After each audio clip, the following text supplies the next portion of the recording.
जय हिंद छात्रों, आप सभी का स्वागत है आपके अपने YouTube चैनल ज्ञान गंगा एजुकेशन में। चलिए आज हम पढ़ेंगे वेद अंतिम वर्ष के अंदर हमारा टॉपिक है परीक्षा, है ना। इसके बारे में हम डिटेल से पढ़ेंगे। तो सबसे पहले हम परीक्षा की प्रस्तावना देखेंगे। देखिए परीक्षा क्या होता है, वह एक प्रकार क्या है, परीक्षा एक व्यक्ति की क्या कमजोरियों को उजागर करता है कि व्यक्ति में कितना सक्षम है किसी भी परिस्थिति से लड़ने के लिए, है ना।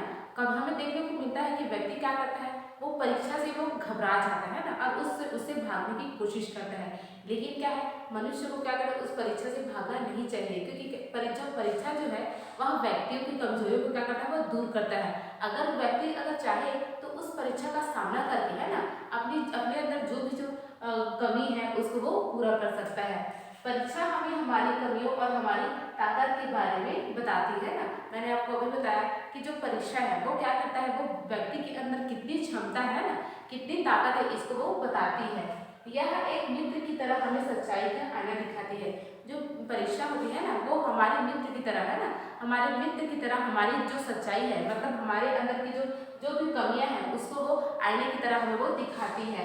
और क्या करता है, परीक्षा में हमें देखने को मिलता है कि हमें एक निश्चित समय भी हमें, जैसे परीक्षा एक विद्यालय की ले है ना, तो उसमें क्या होता है, उसमें एक निश्चित समय सारणी के अकॉर्डिंग क्या होता है, बच्चों की परीक्षा होती है।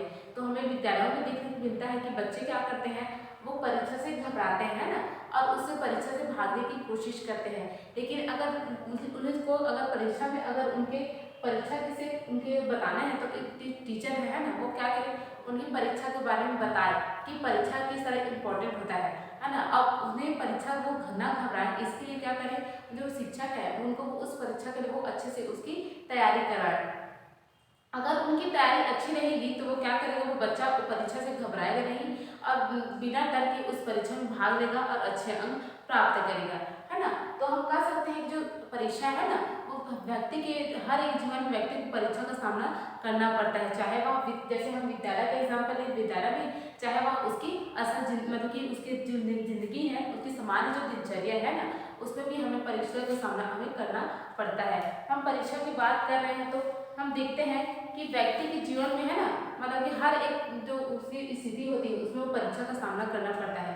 जैसे व्यक्ति को कुछ में आगे बढ़ना है तो उसके लिए क्या है, वो विभिन्न तरह की जो कठिनाइयाँ होती हैं उसे वो पार पार करके क्या करता है, अपने लक्ष्य को वो प्राप्त करता है। तो इस प्रकार जो परीक्षा है वह व्यक्ति के, जो हर एक व्यक्ति के जीवन में हमें देखने को मिलता है, और उस परीक्षा से वह सामना करके, है ना, अपने अंदर जो भी कमियां हैं उसको वो पूरा करता है। अब हम परीक्षा का अर्थ देख लेते हैं। देखिए परीक्षा एग्जामिनेशन शब्द का हिंदी रूपांतरण है। एग्जाम परीक्षा मतलब पर की इच्छा, परीक्षा जो होती है वो दूसरों की इच्छा के अकॉर्डिंग होता है ना। और उसमें हम क्या करते हैं, हम उसमें पार्टिसिपेट करते हैं और उस जो परीक्षा है उसमें हम अच्छा प्रदर्शन करने का प्रयास करते हैं। परीक्षा चाहे एक विद्यालय के अंदर हो चाहे एक व्यक्ति के सामान्य जीवन में हो, वह उस परीक्षा में क्या करता है, अपना पूरा मेहनत लगाता है ना, और उसके लिए वह विभिन्न प्रकार के क्रियाकलाप करता है, प्रयास करता है, और उस परीक्षा में पास होने की वह कोशिश करता है। तो हम कह सकते हैं कि जो परीक्षा है ना, वो छात्रों की उपलब्धि से संबंधित साक्ष्यों को इकट्ठा करने की जो प्रक्रिया है वो क्या कहती है, परीक्षा कहलाती है ना।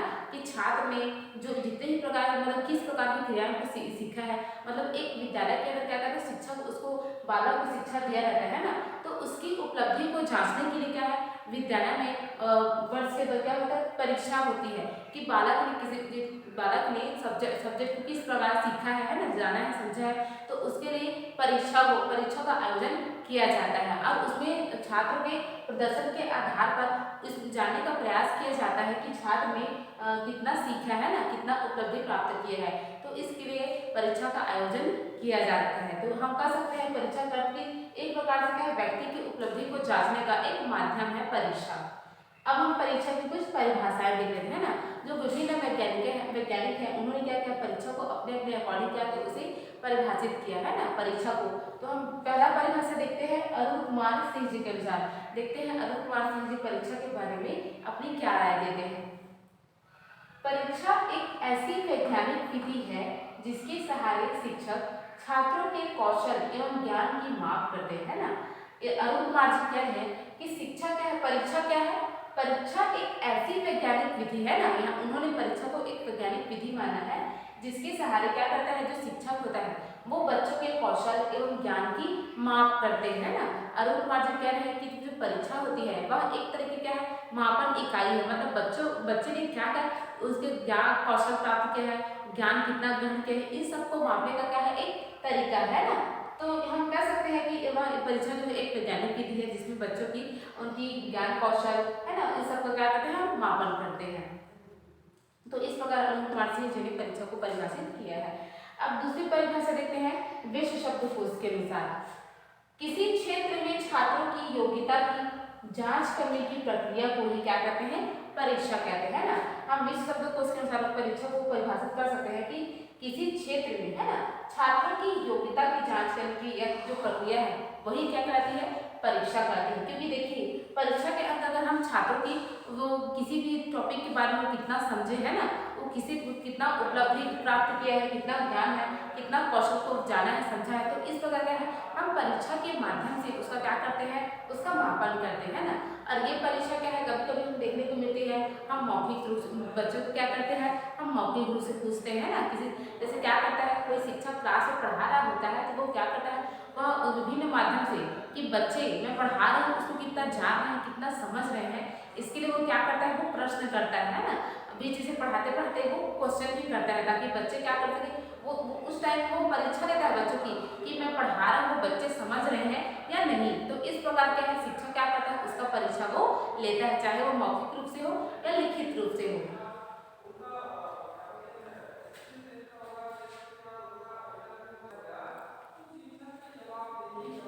चलिए अब हम देखेंगे परीक्षा के प्रकार है ना। जो परीक्षा होते हैं वो कितने प्रकार के होते हैं, तो जनरली रूप से हम देखेंगे तो जो परीक्षा है ना वो मुख्य रूप से 3 प्रकार के होते हैं। पहला है प्रायोगिक परीक्षा, दूसरा है मौखिक परीक्षा और तीसरा क्या है, लिखित परीक्षा है ना। प्रायोगिक परीक्षा के आधार पर हम कह सकते हैं कि जो प्रायोगिक परीक्षा है मतलब प्रैक्टिकल पेपर है ना, इसमें क्या होता है, जो शिक्षक होते हैं वो बच्चों का क्या करते हैं, प्रैक्टिकल उन्हें करवाते हैं। जैसे जो साइंस के स्टूडेंट है वो क्या करता है, और विभिन्न प्रकार के जो प्रैक्टिकल जो वर्क है वो करता है ना, उनके लिए अलग से क्या होता है, प्रयोगशाला होता है ना। प्रायोगिक कार्य करने के लिए जो स्कूल और कॉलेजेस में क्या होता है, हमें प्रयोगशाला देखने को मिलता है। अरे जो प्रायोगिक परीक्षा के आधार पर हम क्या करते हैं, पेड़ पौधे का हो गया है ना, जीव जंतु का क्या है, हम वहाँ पर उसका उनका परीक्षण करते हैं, मतलब कि प्रयोग करते हैं ना कि उनका शारीरिक गठन किस प्रकार है, ये जो या पेड़ पौधे या पत्तियां है ना उनका कलर हरा क्यों होता है। तो इस प्रकार के हम विभिन्न प्रकार के जो प्रयोगशाला में क्या करते हैं, प्रयोग करते हैं। तो उसी के आधार पर है ना कि बच्चे ने प्रैक्टिकल जो वर्क है मतलब प्रायोगिक कार्य है उसको कितना जाना है, कितना समझा है, इसके लिए प्रायोगिक परीक्षा का आयोजन किया जाता है ना। इसे ही हम क्या कहते हैं, प्रायोगिक परीक्षा। मतलब हम प्रयोगशाला के अंतर्गत क्या करते हैं, हम अपना खोज करते हैं या पेड़ पौधे जीव जंतु के बारे में जानते हैं, तो प्रायोगिक परीक्षा का आयोजन किया जाता है ना। और ये लिखित परीक्षा की तरह क्या है, प्रायोगिक परीक्षा क्या होता है, इंपॉर्टेंट होता है। इसमें सभी बच्चों को बैठना होता है और प्रैक्टिकल करके दिखाना होता है ना। और इसमें हम स्कूल मतलब कि 11वीं 10वीं नहीं 11वीं 11वीं और 12वीं है ना, वहाँ पर क्या होता है, हमें प्रैक्टिकल वर्क देखने को मिलता है। जो बच्चे क्या करते हैं वहाँ पर अपना प्रैक्टिकल वर्क करते हैं और उसमें क्या है, जो शिक्षक है वह उसका साथ देता है और उसी के अकॉर्डिंग बच्चा कितना जा रहा है उसके लिए वहाँ पर तो होता है ना, उसका टेस्ट होता है। उसके बाद क्या होता है, उसका मेन एग्जाम प्रायोगिक परीक्षा होता है जिसमें क्या करता है वहाँ पर उसे प्रैक्टिकल करवाया जाता है और उसी के आधार पर उसको अंक दिया जाता है। और प्रायोगिक परीक्षा के बाद ही क्या करता है, वो जो बाहर से क्या होता है, एक्सटर्नल आते हैं ना, और एक्सटर्नल उसे अपने प्रैक्टिकल जो वर्क किया है उसके बारे में वो क्वेश्चन करता है, जिसका बच्चे अगर सीखे रहते हैं तो उसका वो आंसर वहाँ पर देते हैं। तो इस प्रकार प्रायोगिक परीक्षा भी इम्पोर्टेंट होता है ना। अब दूसरा देखते हैं मौखिक परीक्षा। प्रायोगिक परीक्षा की तरह ही मौखिक जो परीक्षा वो भी इम्पोर्टेंट होता है। इसमें हमें देखने को मिलता है कि इसमें क्या करता है, जो शिक्षक होते हैं वो बच्चों का मौखिक रूप से परीक्षा लेते हैं है ना। अब हम यहाँ पर हम बच्चों की ही एग्जाम्पल लेंगे। जैसे कोई व्यक्ति उसका जॉब लगने वाला है तो उसके लिए क्या है, हमें इंटरव्यू देना होता है ना, इंटरव्यू। तो वहाँ पर क्या है, जो इंटरव्यू लेने वाला होता है वो क्या करता है, वहाँ पर उसे मौखिक कुछ प्रश्न पूछते हैं। तो इस प्रकार के हम मौखिक रूप से कुछ क्वेश्चन करते हैं ना। तो यहाँ पे जनरली मुंह से पूछ कर मतलब खुद क्या होता है, यहाँ पर मौखिक परीक्षा लिया जाता है।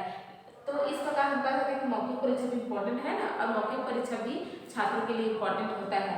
इससे क्या होता है, मौखिक परीक्षा के आधार पर बच्चे उस टॉपिक के बारे में है ना उसका सुनकर वो खुद से कितना बोल पाते हैं इसका हमें अंदाजा होता है ना, और उसके जो ज्ञान कौशल है उसका हम मापन हम मौखिक परीक्षा के आधार पर हम कर सकते हैं। अब हम तीसरा देखते हैं लिखित परीक्षा, है ना। प्रायोगिक परीक्षा और मौखिक परीक्षा, है ना, इन दोनों की जैसे क्या है, लिखित परीक्षा में क्या है इम्पोर्टेंट है, लेकिन जो लिखित परीक्षा है ना वो अभी प्रचलन में है। जनरली हम देखते हैं कि जो सारी जो परीक्षाएं होती हैं वो मुख्य रूप से लिखित माध्यम से ही हमें देखने को मिलता है। तो हम लिखित परीक्षा माध्यम से हम क्या करते हैं, हम अपना जो आंसर है वो क्या करते हैं, हम लिखित रूप में देते हैं ना, लिख के। तो जो स्कूल कॉलेज है ना, या फिर कुछ कॉम्पिटिशन एग्जाम हो तो उसमें क्या होता है, हम लिखित रूप से कुछ एक जो परीक्षा है वो अपना देते हैं। लिखित परीक्षा के माध्यम से क्या करते हैं, जो शिक्षक होते हैं ना वो बच्चों की ज्ञान क्षमता को मापते हैं और उन्हें अंक प्रदान करते हैं। तो इस प्रकार प्रायोगिक परीक्षा के 3 प्रकार है ना, जो अपने आधार पर क्या है वो इम्पोर्टेंट है, और इनके आधार पर हम बच्चों की ज्ञान कौशल क्षमता को उसका मापन हम कर सकते हैं।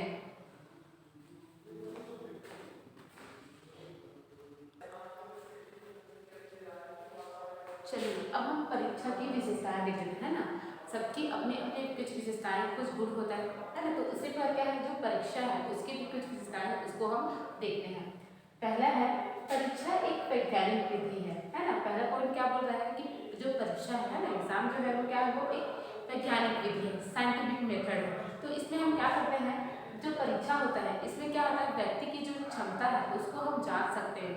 तो ये व्यक्ति की क्षमता को मापने के लिए क्या है, एक वैज्ञानिक एक माध्यम होता है ना। इसके आधार पर हम बच्चों की जो भी ज्ञान कौशल क्षमता है उसका मापन हम आसानी से कर सकते हैं। तो हम कह सकते हैं कि जो परीक्षा है एक क्या है, एक वैज्ञानिक विधि है। अब दूसरा देखते हैं, विद्यार्थी के कौशल एवं ज्ञान की जांच की जाती है ना। परीक्षा की दूसरी विशेषता क्या है, हम परीक्षा के माध्यम से विद्यार्थी के कौशल एवं ज्ञान की जांच हम आसानी से कर सकते हैं, है ना। क्योंकि परीक्षा के माध्यम से क्या होता है, बच्चे का टेस्ट लिया जाता है ना, तो उसमें क्या होता है, बच्चे अपने जो भी उपलब्धि उसने प्राप्त की होती है, मतलब क्या सीखा है, कितना सीखा है, तो इसके माध्यम से क्या है, वह अपने जो उपलब्धि का वो प्रदर्शन करता है। तो इसके माध्यम से हम परीक्षा के माध्यम से क्या उसने उपलब्धि हासिल की है उसको हम जांच कर सकते हैं, है ना। विद्यार्थी की कौशल एवं ज्ञान की जांच हम परीक्षा के माध्यम से कर सकते हैं। अब तीसरा देखते हैं, निश्चित समय सीमा होता है। परीक्षा की तीसरी विशेषता क्या है, निश्चित समय सीमा होती है।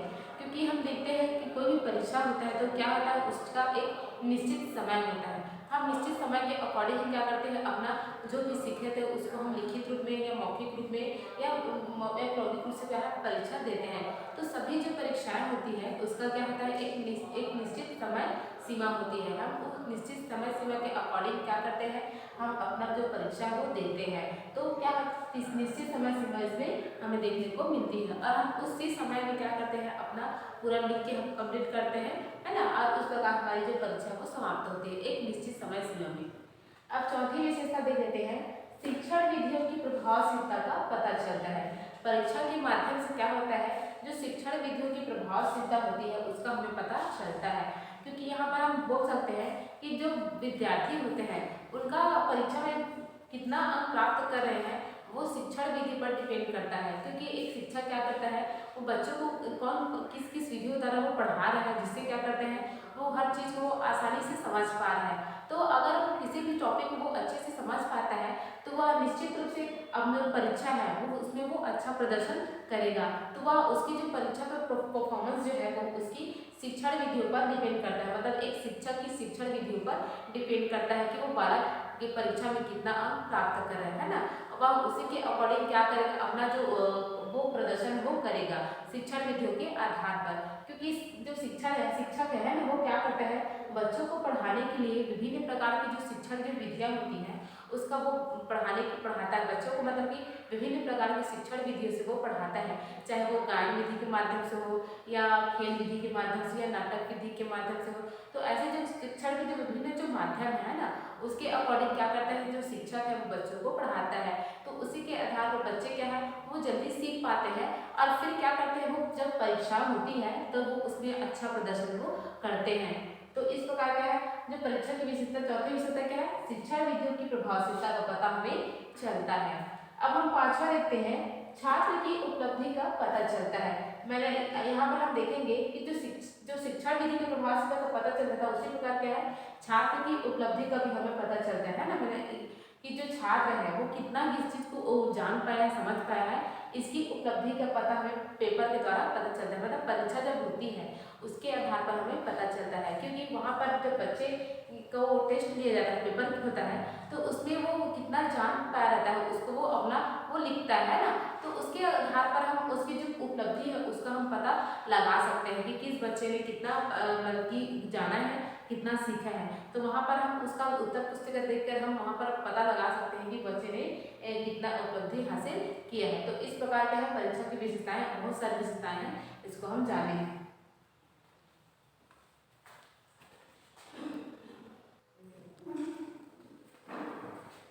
चलिए अब हम जो परीक्षाएं हैं ना, परीक्षा, मौखिक परीक्षा और लिखित परीक्षा, इन जो परीक्षाएं आयोजित होती है तो इनसे बच्चों में मतलब कि उन्हें क्या क्या लाभ होता है इसको हम देखते हैं, मतलब कि इन परीक्षाओं के लाभ।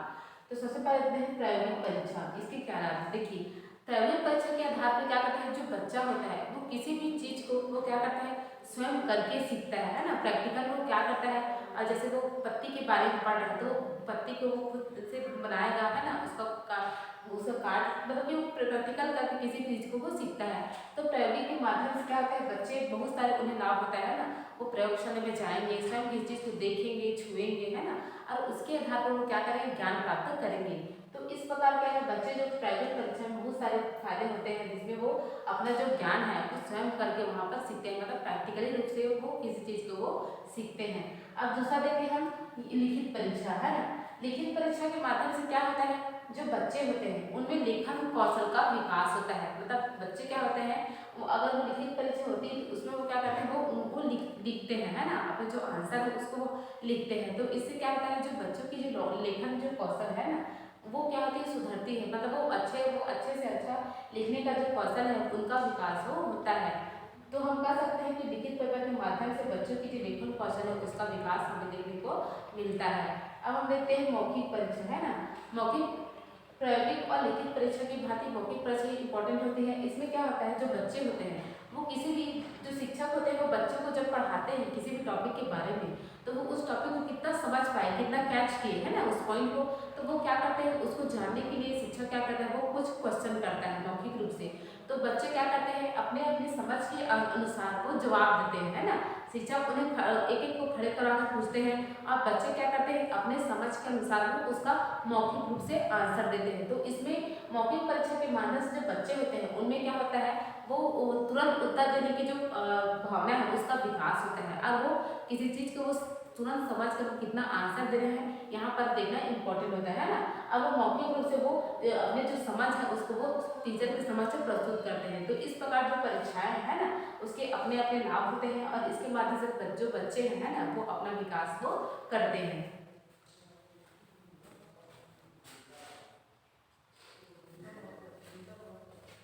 चलिए अब हम परीक्षा को कुछ दोष देख लेते हैं है ना। जिस प्रकार हम परीक्षा को कुछ विशेषताएं देखे था तो हर एक चीज का दोष, एक सिक्के के दो पहलू होते हैं ना, गुण और दोष। तो हम अब दोष कुछ देखते हैं।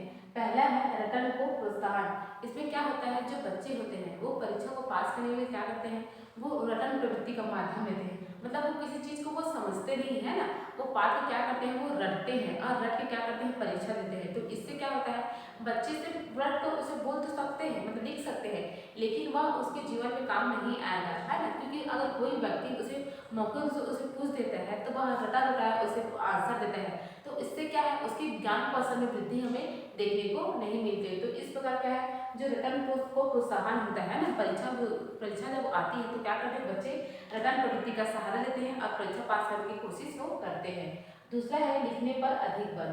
जब परीक्षा होती है तो उसमें क्या होता है, लिखने पर अधिक बल दिया जाता है, क्योंकि बच्चे क्या करते हैं, उनका ये मतलब कि परीक्षा में बच्चों को ये करना है कि पूरा पुस्तिका उनको भरना रहता है ना, आंसर से भरना रहता है। तो इस प्रकार क्या है, वो सिर्फ लिखने का फोकस करते हैं। तो उसमें वो उसने उस टाइम में क्या करता है, अधिक सोचने के बजाय वो फटाफट लिखता है। तो वो इस प्रकार वो क्या करता है, वो रिटर्न प्रवृत्ति का वो सहारा लेता है ताकि वो क्या कर सके, वो अधिक से अधिक लिख सके। तो दूसरा दोष क्या है, लिखने पर इसमें अधिक बल होता है। अब तीसरा देखते हैं पुस्तकीय ज्ञान की जांच। जब परीक्षा होती है तो उसमें बच्चों की जो खुद की क्या सोच है उसको नहीं जाना जाता, बल्कि जो पुस्तकीय जो ज्ञान होता है उसकी जांच करने को देखने को हमें मिलती है।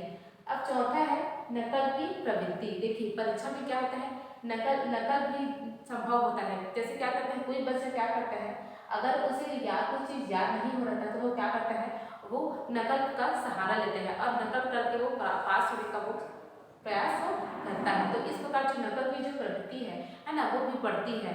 अब पांचवा देखते हैं व्यक्तिगत पक्षपात की भावना।